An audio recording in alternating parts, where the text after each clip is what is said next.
hopefully you are able to see my screen on your screen, and it's the big screen that says New Hampshire Safety in the Workplace. How is your safety guide?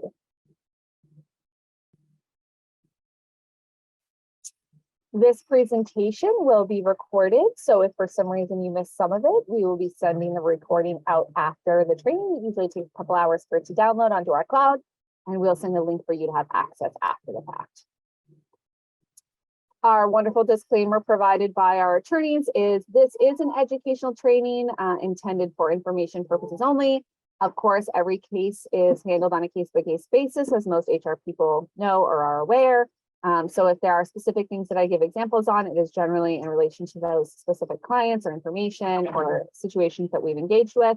If you have specific questions, I will try my very best to answer them. You can put them in the Q&A or you can put them in the chat. Either way, I'll get to them throughout the trainings and we'll get you your information if I can't give it in the training after the fact. So who are we? Bluelion is an HR consulting company. We do provide a la carte HR services to businesses in New England. We specialize also in supporting blue collar companies. We are a 1% company, which means we pledge 1% of our profit, services, and our time back to our community individually and as a whole. So we get to pick our own things to dedicate our time to. And of course, we are located throughout New England. So our entire team is virtual. We have Maine, New Hampshire, Massachusetts, and New Jersey, which is not New England, but we count her because she originally was a transplant from Maine. And we provide services to you based on what you need. My name is Toni Runcie. As I said, I am the co-founder and co-owner of Bluelion. I have my certification in both SHRM, which is the Society of Human Resource Management, and HRCI, the Human Resource Certificate Institution. They all used to be together, but now they are separate. I have been an HR consultant for over 13 years now, and I am very excited to be able to bring information to you guys today about safety in the workplace and specific about New Hampshire Department of Safety. So New Hampshire does have very specific regulations that we're going to be focusing on today. The organization that manages New Hampshire safety is the New Hampshire Department of Safety. They're the ones that set the regulations when it comes to safety guides, the joint loss safety committees, and some of the regulations that we will be going over today. We like to start this particular training with explaining a little bit of the history for New Hampshire and how it got to where it currently is and what the regulations are for you if you are a New Hampshire employer. If you are a multi-state employer and you have the threshold of employees that are New Hampshire based, even if you're headquartered somewhere else, Massachusetts, Maine, Vermont, you also would have to comply if your employee count is above the threshold in this particular state. So the state of New Hampshire was one of the very first states that recognized a need to enact legislation when it came to safety and health in the workplace. So not many states have requirements for the states to have specific information or requirements with workers' comp or OSHA or other background information, but New Hampshire was one of the first, and many states have followed since. So in 1994, the governor did want to do a little bit of research because we were having a lot of claims popping up in the state when it came to workers' comp, OSHA claims, deaths in the workplace, serious injuries in the workplace, and what that looked like. So they did create an organization, they did some research, and then the organization got back together and said, this is what we think is going to have the greatest impact overall in our state on reducing workers' comp and reducing some of those more serious OSHA violation complaints, deaths, loss of limbs, really significant injuries when it comes to what we're talking about with workers' comp. So the reform initiated that we would have joint loss management committees. JLMC is sometimes what they'll shorten it to. And originally, the Joint Loss Management Committee was for employers with 5 or more employees. And then if you had 10 or more employees, you were required to have a written safety program for you as the employer. Since then, it has updated and changed since 1994. They have kind of synced and aligned to make it a little easier for businesses to know what's going on. And so as of January 2013, if you are an employer with 15 or more employees, you are required to have a written safety program and a joint loss safety committee is what I normally call it, or the joint loss management committee. Now, a lot of people will ask me 15 or more, full-time employees, part-time employees, mixed, 15 or more heartbeats. So if you have employees that are part-time, full-time, if you hit that 15 threshold, that when you're seasonal, and then you upswing and down depending on the season, whatever that might look like, you do have to have a joint loss safety committee and the written program. So you need to have both in tandem. There is very clear outline that we'll go over today on what is required for the written program, as well as the joint loss safety committee. There is a website we'll share at the end for the state of New Hampshire that you can go on that will provide you additional documents and paperwork. But overall, excuse me, remember that if you are an organization, or if you know an organization with 15 or more employees, you are required to file your safety summary form, have a safety manual or a safety guide or a safety program. I don't care what you call it, it's all the same, and be operating the joint loss safety committee. And there are requirements for what that looks like. So before, as you saw, the thresholds were lower. It was 5 and 10, and now it's 15 across the board. So it's not 5 for one or 10 for the other. It's 15. We have to hit both targets. So our most recent statistics for New Hampshire when it comes to fatal injuries, which is something you never want to deal with, is in 2020, our statistics where we had 14 fatal injuries in our state. They haven't populated 2021 data yet. And that's usually because you're still required, you have some reporting time overlapping from year to year, but they broke it down 12 men and 2 women. Some of the most significant risks are obviously in organizations that have higher risk of injury. Those are construction, manufacturing, transportation, environmental. So people who are engaging with heavy equipment or hazardous chemicals or materials obviously have a higher chance or a higher risk of injury, and of course, possible fatality. One thing to know about this statistic, and we couldn't drill down on additional data, although we would have liked to, it's not always available to us, is death in the workplace is also a OSHA reportable, even though it might not be an incident of the workplace. So what that means is, if you've ever heard, there are, of course, people who will just pass away and die at work. They'll have a heart attack or a stroke that won't necessarily have anything to do with work specifically. They could be at their desk and all of a sudden have a heart attack, pass away while on company premises, and it would be reportable to OSHA. So even though it's not a workplace death in the sense of they fell off a ladder, they were hit by a vehicle or something like that, inhaled toxic fumes, it is reportable to OSHA. There are very specific requirements. We don't hit on the OSHA specific requirements in this particular training, because the hope is by following the safety guide, you don't have to deal with OSHA too often.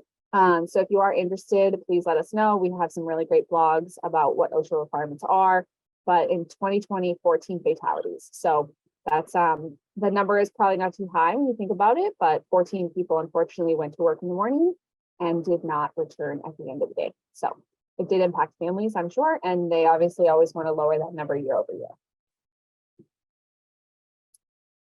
The next section we're going to hit, that's very important, that the whole purpose of this training is the written safety program. So the written safety program, as it says here, the impact is to demonstrate that you have thought about the risks and the injuries in your workplace.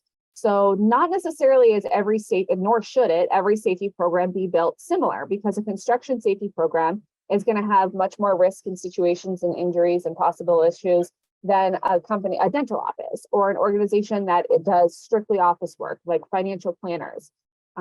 Companies that have fleets or vehicles is going to have a different policy than organizations that never travel outside of the workplace. Right now, we have a lot of people that are working remote. Well, people think, okay, well, you know, there can be no injury if people are working from home. And that is a very big and false misunderstanding. People absolutely can have workers' comp claims just working from home, you know, sitting at their desk. There's a situation, ergonomic issues. And so workers' comp extends to people who have at-home work environments, workstations, and is required to be covered. So don't just assume that if you have employees working from home, you don't need a written safety program or you don't need to follow OSHA guidelines, because you do. The written policy obviously needs to outline very clearly the responsibilities of the employer or the management team and employees. And you should be holding each other accountable across the board, because managers can get injured just as easily as employees and vice versa. But everyone needs to take safety very seriously to make sure that people aren't getting injured, because even if you don't injure yourself, if you're practicing unsafe habits at work, you could injure somebody else, which is just as bad. So according to the New Hampshire regulation, the written safety program must include the following requirements. Now, we are also going to go into what else should be included into the safety program, but here are the ones that New Hampshire hits. Normally, I don't read word for word, but I am going to for this particular section because it is designated by the state. So a designation by name and title of a person who shall be knowledgeable of site-specific safety requirements and be accountable for their implementation and adherence. Usually we call that a safety manager, a safety coordinator, your safety person, I don't care what you call it. Sometimes it's the HR person, office manager, whoever that may be, but you would want to put in the guide, or at least at the front page, so-and-so, who's the office manager, is the person who you will go to if you have any safety concerns. That person usually also sits on the safety committee, so they're notified quarterly, at least, of any additional concerns or issues that may come up in the workplace. Provisions for health and safety inspections and audits, at least annually for hazard identification purposes. It's pretty simple every year. You can download a form, you can make a form. We provide the forms for a minimal cost where you walk through the organization, or if you're the kind of business that has off-site meetings, like you're a construction company, so you're on-site building, or you have multiple locations, you have an in-office, and then you have a manufacturing off-site, whatever it looks like. Each one needs to have their own stuff inspected for, right? Because the office might not do any kind of forklift review where the manufacturing location does. So you're going to want to have basically a checkbox of everything that looks good, everything that doesn't, or things that you're not sure of and follow up on. Every year you just do a walkthrough with a couple of the people on the safety plan. You say, yes, everything looks good, or no, there's a couple areas that we're concerned about. And then you identify and address those issues as you go through. Description of identified hazards with recommended control measures. It's a little harder if you're just in office setting to think about some of the identified hazards and control measures.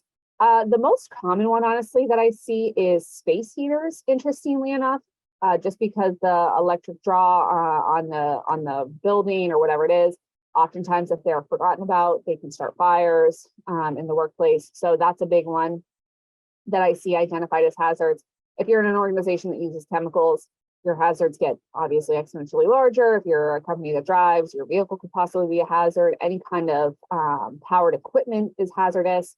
Office space is a little, like I said, a little less dangerous. If you're a restaurant, you have a kitchen, there's lots of hazards there. So paying attention to that is really, really important.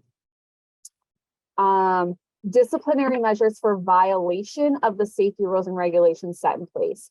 I have seen people do a couple different ways of this. One is to say, we've gone through our safety guide. Here are low risk items, you know, the plugging in of the space heater, or keeping extension cords running across floors, or keeping drawers left pulled out in office settings. Those are absolutely risks, but considering the gamut of the possibility of risk, it's a little bit of a lower risk, right? You might just accidentally bump your head or trip. But hopefully you're not, you know, losing a limb or an eye or things like that. So I've seen people who say, you know, class A risks are first time written, final, and then termination. Higher risks, you know, misuse of a forklift. Sometimes that's a one-time corrective action and then termination. And then there's other risks where there's blatant, you know, disregarded negligence that automatically go to termination. So paying attention to those and outlining those is important. You could also just be a little bit more general and say, our general progressive disciplinary process is to have a verbal warning, a written warning, a final warning, and a termination. And depending on the hazard, we will address it accordingly. Either of those styles will work inside your safety program. Provisions for the commitment of adequate resources solely for safety. So this is if you require PPE in your organization. PPE stands for personal protective equipment. So we saw that, of course, every organization, whether they originally thought PPE existed or not, had PPE during COVID. PPE became, you know, gloves or plastic spaces between office settings or between cubicles, masks, right? Face shields. Those all became PPE in that setting. And of course, there's other PPE depending on the organization you live and work in. So do you need a respirator? Do you need a high-vis vest when you're working out on the street? Do you need hard hats? Do you need hearing protection? All of these things are designed to reduce your risk of impairment and injury in the workplace. Provisions for medical service, emergency response, first aid, and accident reporting and investigation. So the beginning pieces, medical services, emergency response, and first aid. So medical services can be as easy as, here's the closest hospital where we would generally send somebody for if we needed to. Here's our 911 phone number, here's our police line, here's our direct fire department, whoever the people you might need to contact immediately are, and the process in which you contact them or the order. Your emergency response, depending on the risk in the workplace. Is it a fire? Okay, we pull the alarm, or we set off an alarm, we go outside, we get as far away from the building, we meet at the flagpole or the building across the street, we take attendance of who was in the building, and then we wait for first responders to appear. It can be easy like that. First aid, that's a little bit more basic. I have seen more and more organizations install AEDs in their workplace. I don't know what AED stands for, but essentially they're defibrillators for heart attacks. So I've seen more organizations, weirdly enough, have those added in, and they're on the wall. And if you're on the call and all of a sudden you're in other workplaces, just interestingly enough, you probably might start seeing and taking note, like, oh, they have one right here. It's pretty well addressed. It's on the wall. It's big letters. So first aid, Band-Aids, bacitracin, gauze, alcohol wipes. Usually every organization has at least a small first aid kit on site somewhere. But that safety person that we talked about in the beginning, it would be their responsibility to check what's inside of there, make sure that there's enough of all the items that you need on a regular basis. Just make sure the inventory is necessary and what should be included. Accident reporting, that does not necessarily need to start with the person who's in charge of the safety program, especially depending on how your organization runs, if you have people on multiple sites. Usually I have a multi-step communication process inside my guides where I'll say, communicate with your manager or direct supervisor immediately. If you cannot get a hold of them, any level of senior management or leadership, contact immediately. And then if there's a specific designated person, operations manager, the HR person, your office manager, the owner, or the safety person, because you'll want to notify immediately, especially because depending on the situation that occurred and the risk, as I said earlier, there are notification requirements needed, both for workers' comp and for OSHA. So having that outline built out really clearly is helpful. Investigations. So we always suggest that if an investigation is needed to be done, you have witness statements, you have the statement from the person who was injured. If there was any kind of documentation of any trainings that were had and taken that the employee did or did not participate in, the other employees did or did not participate in, and then drilling down on why the incident occurred, right? Was it negligence? Was it lack of training? Was it lack of PPE? Lack of notifying a hazard that you weren't aware of, whatever that may look like. So outlining what an investigation generally looks like, who generally gets involved, the level of confidentiality, so on and so forth. Okay. So those are the main things that we talked about, but now you want to create your written safety program. So it's nice to have an introduction that says you care about safety and that you want to make sure your employees are in a safe environment, they're treated well, that you're not putting them at risk. Because overall, I don't think any of us want to go to work in the morning and wonder if we are going to come home at the end of the day. I will absolutely say there are, of course, jobs that you go to that have that hazard, fire, police, things like that, where your job is dangerous no matter what. Your initial, when you're going to a house with a fire, absolutely the risk, even if you're doing everything right, certain things are always outside of our control. But trying to maintain as much of what we do have in control is how we do our best to reduce the chance of those risks happening. What is management's commitment? Taking seriously if somebody has a concern, taking seriously if someone notifies them of a potential hazard, right? This section is where the employer's policies and philosophies should really be stated. It's super important that all employees are clearly aware of management's commitment to safety and health. In order for any safety program to be successful, all the employees need to be on the same page and be aware that their managers take it seriously. And if they bring something up, it's going to be escalated appropriately to that safety person or whoever the next person in the chain of command is. Responsibilities of management. So letting management know if you are notified of a risk or an injury, tell the safety person. If you are notified of an injury, make sure that we fill out workers' comp paperwork. If we have somebody who was injured on site needing to be taken by a hospital, we need to notify OSHA accordingly, so on and so forth. Employees, letting them know what their requirement is to notify of a risk immediately, how to communicate if they were injured at work. I often get, especially in the construction field, I get people who are like, oh, I whatever, but I'm fine. Whatever the injury is, they're always fine, unless they've chopped a finger off. And even then, sometimes I've had people be like, oh, and this is not an exaggeration. Oh, I duct taped it up with some, Band-Aids and some napkins that I had in my car from McDonald's. You're like, oh, okay, well, let's not do that. Let's figure out a different way. But sometimes in the organizations we're in and the culture that we are coming from, that's just a little bit of who the people, your employees may be. And letting them know that the risk of notifying you of an injury does not put their employment at risk. So that's a huge piece as well.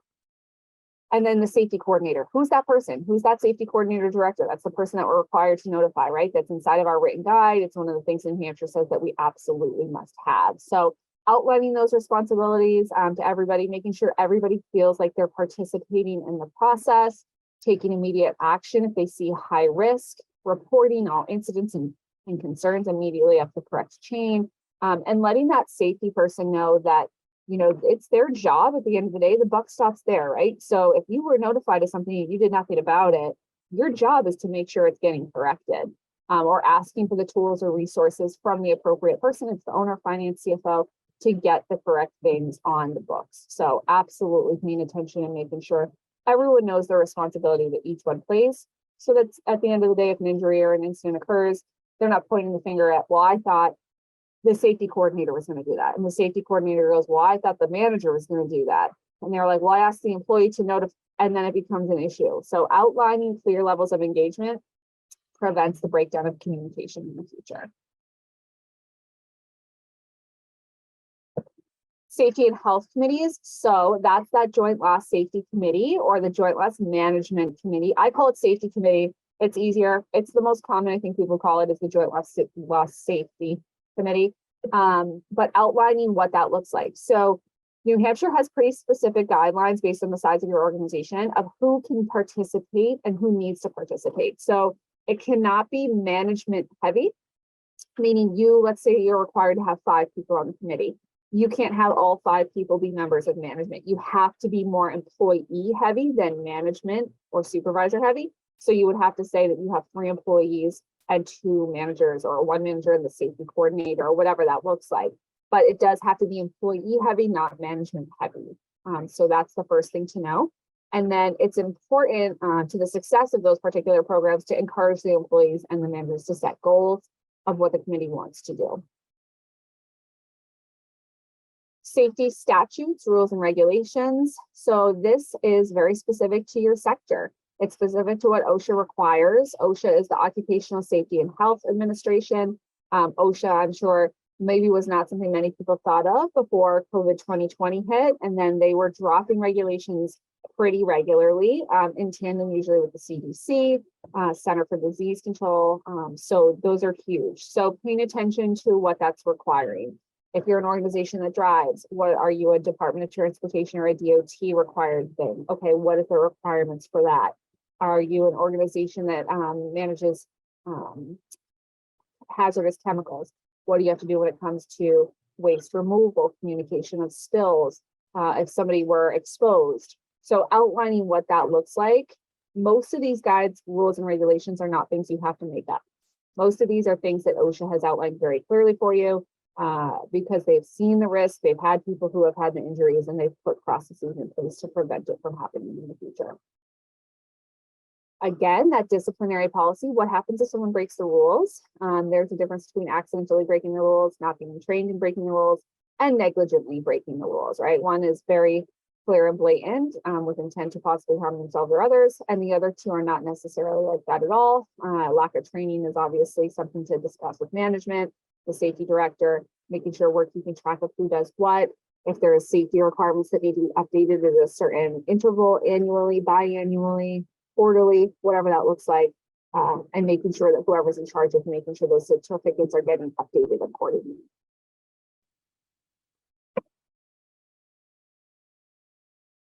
Creating that written safety program, we're adding in accident incident reporting and investigation. That's one of the requirements. So what happens, who I report it to, what documents do I need to fill out, and what happens when an investigation starts. We went over that already. Training requirements for safety and health, that's decided by you as the business person. So do you have a forklift? You probably want to have forklift training. Do you have people managing, hazardous chemicals? Okay. Do you have people who might come into contact with bloodborne pathogens? How do they manage that? So training your team is important to pay attention. What's the proper, and some of them, if we have people that are just office specific, don't assume that offices don't have workers' comp or serious injuries. Some of the most common injuries happen due to ergonomics. We've got carpal tunnel, lower back issues, migraines, TMJ, which is, the issue with the jaw clenching, lockjaw, I think is also a common word for it. So a lot of those things can happen because you're sitting at your desk in an improper position, and doing that for long periods of time is going to create a strain on the spine, on the neck, on whatever area your body is feeling the tension under. So training requirements could easily be, how do you properly sit at your desk? I mean, in the state of Maine, for example, their state on their level of safety requirements is every single business has to do video training for video terminal engagement. So essentially, how are you sitting correctly at your desk with your computer, what you're viewing, what you're engaging, your keyboard, your mouse, your chair, your desk, your feet, everything. And how are we sitting properly? Are we reducing the risk of carpal tunnel? Are we reducing the risk of twist and turn issues? Same with lifting. Do I need to be lifting? I'm sure many of us, even in a workplace setting, have lifted a box full of paperwork or something else. Are we lifting correctly? Because those things can be heavy. They're on the floor. What's happening. Emergency evacuation and response plans, making sure if you're in a building that has multiple ways to leave, that the exit signs are lit up per also state building code requirements, making sure you have fire alarms that are checked, making sure you're going over or making sure somebody is training on the fire extinguishers. So emergency evacuation and response. A lot of people I see are adding more and more things in here, for example, that have to do with workplace violence. So unfortunately, that's been something we've seen increase, over the last 10 years or so. And so, what happens if there's a threat in the building, an armed person or an upset employee, and how do you get as many people out safely without putting them at risk, yourself at risk, and others at risk? Maybe you're a building that shares common space with other companies, other businesses. Paying attention to that is really important. Are you the kind of company that has a locked work area? They need a key code to swipe in, swipe out. What does that look like? So what is your emergency evacuation and response plan? Absolutely. Safety and health communication. Who's going to be in charge of telling somebody if something's at risk?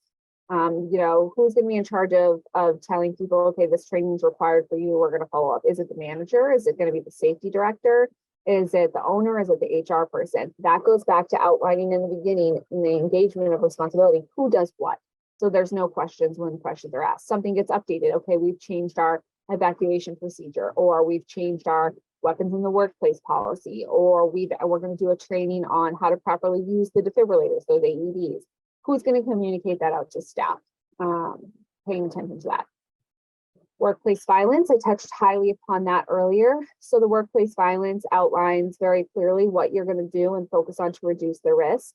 There are things that I've seen written in there, such as who to notify if you're concerned about an employee, what possible signs, although not indicative necessarily across the board, could lead you to believe that there may be an underlying situation going, not necessarily for them to harm somebody or themselves at work, but that they could be under an undue level of stress that could make them maybe have some kind of level of an outburst, and you want to protect yourself and them and the other employees. One thing I always encourage, I just had a call earlier today about, was adding a restraining order policy within the workplace violence section, where if your employees have a restraining order against another person, especially across the board, but especially, and I've seen it all too often, with a person that they're acquainted closely with, a spouse, a significant other, if it's not a marital person, a child, a parent. You need to be notified of that, because if you're not, and then they come to the office space, and I've seen it happen, you're not aware, you're like, oh, you know, Amber's husband is here, you let him in, you tell, you know, he knows where the desk is. Little do you know, 2 or 3 days earlier, Amber put a restraining order against him, and he's here to bring harm to her. They need to be notifying you of restraining orders. I understand it is very uncomfortable. Domestic violence is very, very uncomfortable. People feel humiliated and embarrassed by it. But if they don't let you know what's going on, they're not only continuing to put themselves at risk, but other people in your employment at risk. And it's something you absolutely can have a policy that they need to notify you on.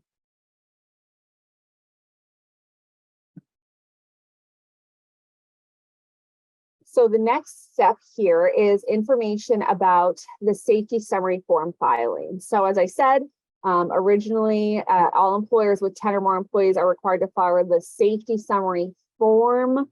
So this is a little different, and that's why there's a link at the bottom to find the forms with the state of New Hampshire Department of Labor, blah, blah, blah, by January 1st. So the form is used to provide a summary of what your program says. And in addition, it asks for some additional basic information. So, you know, who is in the safety committee? What additional risks do you have? It's very high level of what you've already written down in your safety guide and in your joint loss safety committee. So as it says here, employers can complete and send a hard copy of the form every other year to the New Hampshire Department of Labor, or complete it online, which is my, of course, personal preference. It's fast, it's easy, one-stop shopping. So if you haven't done that, we have the link here and it will be sent out. So you'll have that information to be able to log in and send those forms over if you haven't done so yet. I will say this, it's, if you don't have a safety guide and you don't have a joint loss safety committee, if the Department of Labor were to come, knock on the door and ask to see paperwork, you absolutely could receive some pretty good fines and fees. If you have a written program and you're doing the committee and you forget to file the form and they come, I will tell you, forgetting to file the form sometimes is a trigger for them to pull you as an organization under an audit because they haven't received it. So they might think they're not doing the proper things correctly.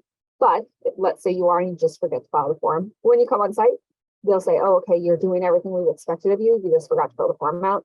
They'll ask you to fill the form out. There's probably going to be, if no fees, if anything, super minimal, just like a slap on the wrist kind of style thing here. But if they come, you haven't filed your forms and you don't have the committee and you don't have the written summary, I've seen thousands of dollars dropped on that particular kind of fine and fee for the organization. So now let's talk about our joint loss management, or as I keep calling it, safety committee. And so it's, of course, we have here a fun Austin Powers. I'm not sure the age, of course, of everyone on the call, but a fun Austin Powers joke with Dr. Evil. So the purpose of our joint loss management committee is, as I said, it is to bring workers and management together in a non-adversarial cooperative effort to make the workplace safe. So you want employees to feel managers care, and you want managers to feel like employees are taking serious action if there's risk.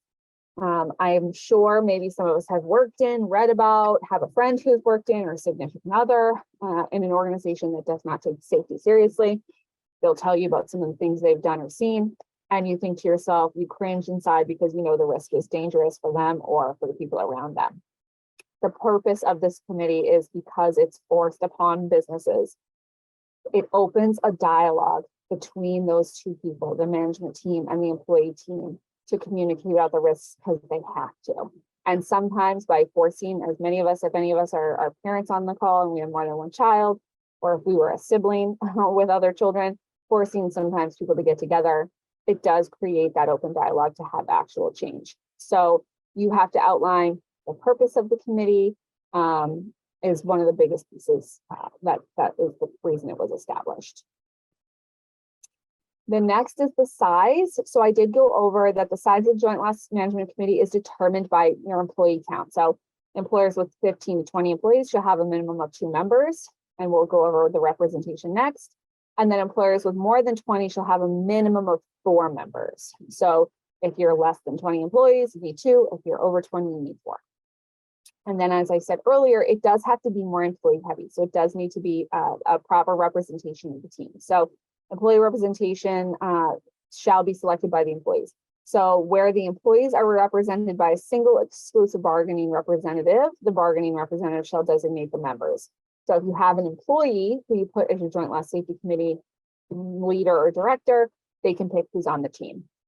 I generally like, honestly, to change it up annually for a couple of reasons. One, it keeps fresh ideas. Two, it keeps continuous open communication.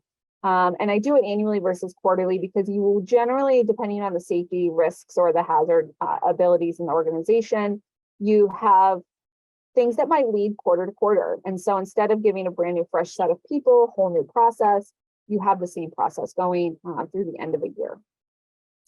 Where the employees are represented by more than one labor organization, or where some but not all of the employees are represented by the labor organizations, each bargaining unit of represented employees and any residual group of the employees not represented shall have a proportionate number of committee members based on the number of employees in each group. So this has to do a little bit more with collective bargaining agreements, or if you have union and non-union workshops working together. So you want to make sure that both organizations are represented in accordance with the number of employees that exist. So if you have, a non-union shop and a union shop working together, all under the same federal ID number, and the non-union shop has 10 employees or 15, let's go 15. So they really should have 2 members, and then the other shop has 30 employees, then you really need to make sure they have at least 2, if not more. Committee members shall be representative of the major work activities of the employer. So don't necessarily say, okay, here's my 4 office staff, but we also have a manufacturing side of the business and no one's represented from manufacturing. You want to make sure that the biggest hits of hazard and risk, you have somebody in those seats that has the ability to speak up on what those risks look like and how to reduce those risks over time. So I have a question that says, we have locations in Bedford with 15 plus people at that office, Littleton with 1 person and Portsmouth with 5. Do we need to have employees from all New Hampshire office locations on the committee? Great question. Part of me would say, are you required? No. Do you think it's a good idea? Maybe, and here's why. If each office is set up differently or has different kinds of risks, some have elevators, some have stairs, some have maybe are near the ocean, I'm just thinking about Portsmouth. So there's additional risk for possible flooding or water issues like that. You would want to have people across the board. But what you could do to reduce that is you could just send out an email, or the leader of the Joint Loss Safety Committee could send out an email a couple of weeks or a week before the team meets and say, we're meeting as a team on this day. Please let us know if there's any risks. Bang, you've basically covered everything across the board. And you hope that those people, if not necessarily physically in the room to be represented, would share any kind of concerns that they have. But by law, do you need to, at this kind of example, have someone from each location? The answer is no.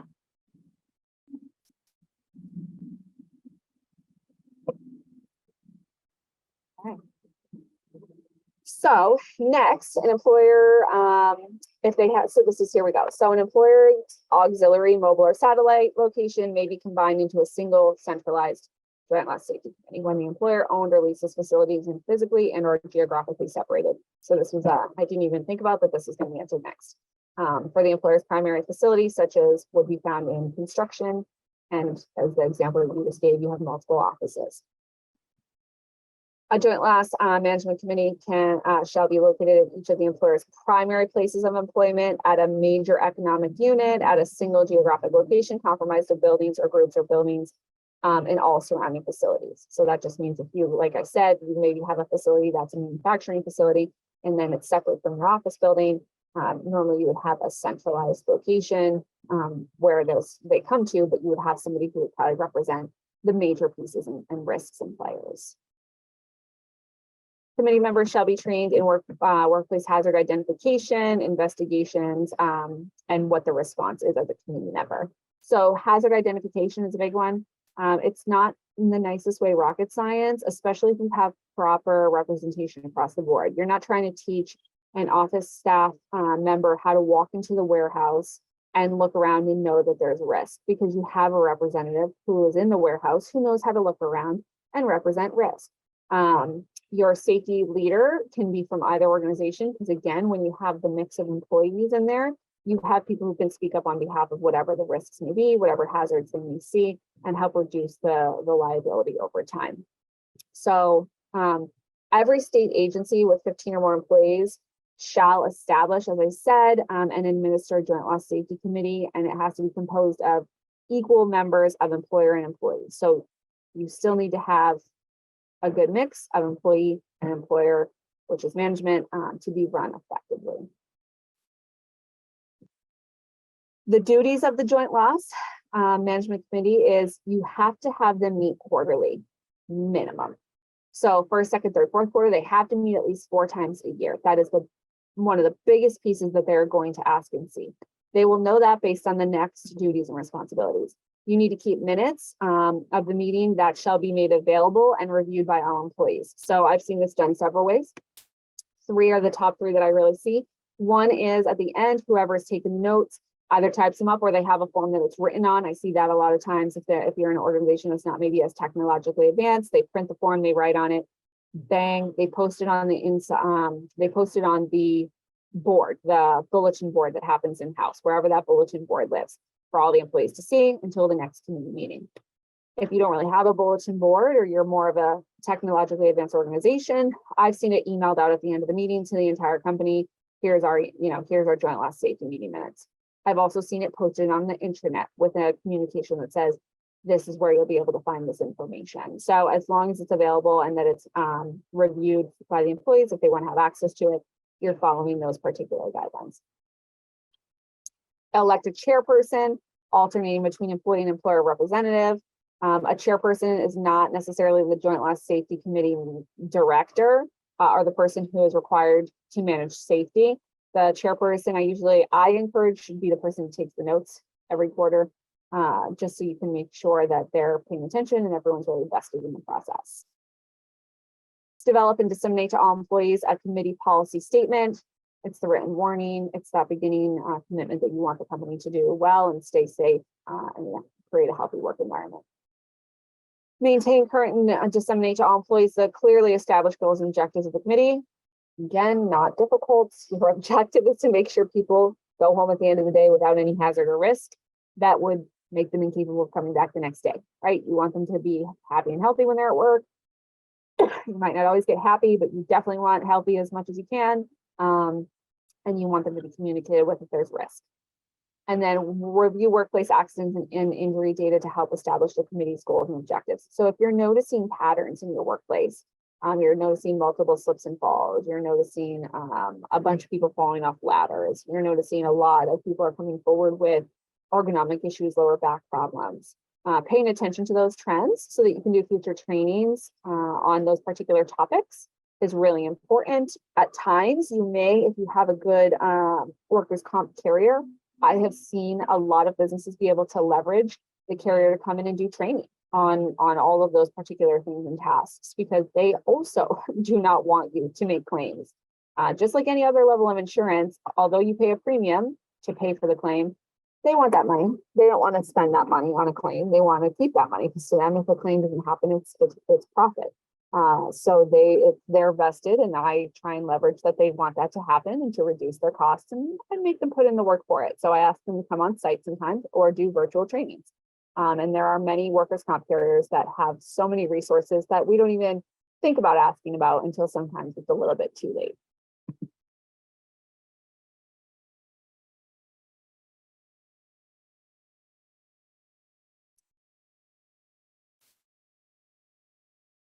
Next one. Okay, so establish specific safety programs, which include but are not limited to the following. We've already gone over all of this specific information, so that's good to go. Assist with the identification of necessary safety and health training for employees. Who needs what training? Office staff doesn't need training on forklift. Forklift people probably don't need training necessarily on proper sitting at a desk with a computer and using their, correct pads for their wrists to prevent carpal tunnel. If you try and train everyone on the same things that are not important, it'll become white noise, and they absolutely will start tuning out, and the effectiveness of the training will be dropped significantly. Assist with the identification and definition of temporary and alternate tasks. Are there things that can be changed when we see a risk that happens? Sometimes the answer is yes. Sometimes the answer is no. That's when it comes into play of, do we add in a PPE? Do we add in, is there another level of equipment that we need, or another level of training, or do we need to build a different process to reduce the risk here?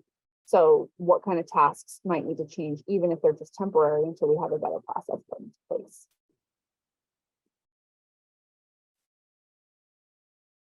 The duties and responsibilities as you, as the employer, respond in writing to recommendations made by that committee, or make a verbal response that's recorded on their minutes. You want to make sure that it's documented that you are participating as the main employer if there are risks or issues, because if you find out through an investigation that you have been negligible because you were ignoring risks that were being brought to your attention, the fines and fees are massive. And your insurance, though you think will cover you, will not necessarily cover you for negligence on something like this. So then it becomes the company's cost, and you don't get the backing of the insurance provider that you're paying premiums into. A lot of people don't realize that. Pay an employee who participates in committee activities for their role as a member. This is company paid time. If they're meeting, it shouldn't be longer than an hour usually. And if your team is small, 30 minutes at times, you want to get adequate time. I mean, you don't be like 30 minutes make it happen if you have a lot of risk in your organization. But on average, anywhere between 30 minutes to an hour, it's very normal for a quarterly meeting. And you pay them. They're doing work-related work. So hourly work, they get paid for. You can't ask them to clock out. Can't ask them to do an after work activity or an early work activity in the sense of before they clock in or clock out. It has to be paid at their regular rate for any activity that they spend doing safety-related items. Provide for the required and necessary safety and health training at no cost and without any loss. So the only thing I would say that I have seen that is kind of outside of that scope is I've seen many organizations, depending on the kind of business they do and the requirement by the state, that if the state requires OSHA certification, which you can either get an OSHA 10 or an OSHA 30 certification, at times, you might actually require the employee to do that outside of work because it's required by the state. So because the state requires the certification to be held, you actually do not have to pay for it. I always suggest being on the side of like more of a best practice employer, have them pay for their time to get done. But if you need training to happen, communicate with your carrier, communicate with other safety people, really leverage whoever manages your workers' comp, whoever your broker, your insurance broker is for workers' comp. They have so many resources that we just don't even think about asking about. And although I don't actually always love insurance carriers, they are very helpful. So if you ask and they shall give it, quite honestly. So definitely never be afraid to ask and say, hey, do you guys have a suggestion for forklift training? Do you have a suggestion for OSHA training? Do you know somebody who can come in and do an ergonomic check on our office staff? And oftentimes they'll say yes, and they'll get it for you. And sometimes they'll get it for you free of charge because it'll be covered underneath your plan. So it's absolutely worth asking about. The goal of the committee are to establish safety practices and prevent workplace illnesses. It can be as easy as this, and injuries, and to investigate safety incidents or accidents to prevent their reoccurrence. That can be as simple as the original plan that you're required to post is. And it is what it is. It's the goal of the committee is to establish these practices, pay attention to the risks, and make sure everyone who comes to work feels comfortable and safe while they're there. Workplace violence is a very serious thing. Injury is a serious thing. It happens across the board. Paying attention to it, keeping it top of mind is going to reduce the risk over time. Those are going to reduce the heavy risk, right? If you're not paying attention, you know, I have a steel erection organization, and they had recently it was a year and a half ago, but had somebody who had fallen off of a roof. He was not practicing proper safety techniques. He was not tied off in accordance with OSHA guidelines. There was a lot of stuff going on there. But he's been out of work a year and a half, and that's a workers' comp thing. And that's a heavy hit, a hit for the cost of the claim, and a hit for the cost of what that's going to increase insurance year over year, and a hit for the cost of losing a skilled employee. Now, was that skilled employee following proper safety procedures? I can tell you right now they weren't. But at the same time, you know, was the manager paying attention? Was the manager calling out other times the employee had done risky business? Maybe, maybe not. So making sure everyone's paying attention. And if you do have that person that you've seen once, twice, 3 times, you need to let them go, especially if they're in a high risk environment like that, because as we see that this person had been doing risky business for this amount of time, and now, you know, third, fourth, seventh time, I don't know how many times he maybe has done risky things, he could very easily be partially disabled for the rest of his life based off the fall. So your goal is to keep people safe. And that's whether, again, you're in the office setting. I've seen people twist their ankles. I've seen people who have tripped over cords who need ankle surgery, and have had multiple surgeries because it doesn't ever heal correctly. You know, so paying attention to these things. Don't think that just because maybe you're in a less hazardous environment that you have truthfully less risk of people getting injured. The injuries just are different. Yes, you might not have someone falling from a roof and injuring their back and you know, breaking all sorts of bones, but an ankle injury or wrist injury when you're in an office setting and then all of a sudden you're out of work for 3-4 weeks is going to have the same kind of negative impact on how your business runs.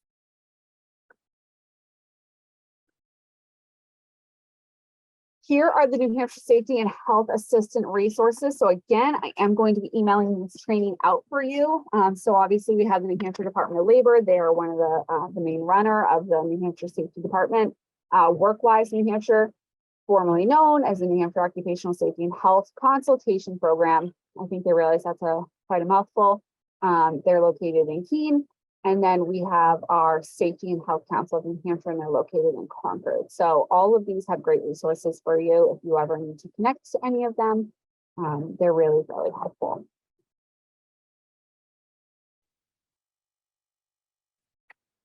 Okay. So that is the end of our training today on the specifics of safety in the workplace. How's your safety manual and the requirements for New Hampshire specific training. I'm going to open up for a few minutes. I know we're hitting pretty close to our timeline. I try and keep it as tight as I can to 2 o'clock. Do we have any questions? Please feel free to throw them into the chat function or to throw them into the Q&A.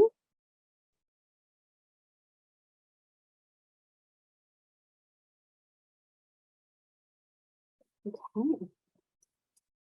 And if you have any questions after the fact that you want to let us know, please feel free to email us here at info@bluelionllc.com. That's our general phone number. And then feel free to follow us on our social medias. We post all of our free trainings that we do every single month out there. We also post a lot of blog content. We blog every week on a different topic. Our most recent topics were sexual harassment and harassment in the workplace. We also connect with a lot of different close partners and vendors. So sometimes if you're looking for a safety person, we have a contact name for you, or if you're looking for a new insurance broker because yours doesn't have the resources, we work with 3 or 4 really great brokers. So we also can just be the person you reach out to say, hey, do you know someone who does X, Y, and Z? And that can be safety related or not. If you are thinking to yourself, I don't have a safety guide and I'm required to have one, we offer that as a service. So if you're interested in having us do a safety guide for you, provide you with a safety guide, as well as all the safety required documents and how to manage the Joint Loss Safety Committee, please feel free to email me after the fact or respond to the email that has this training attached to it. And we can absolutely send you a quote, take that right off your plate, give you the finished product, and you can roll it out and know everything is in compliance pretty easily. I do see one more quick question.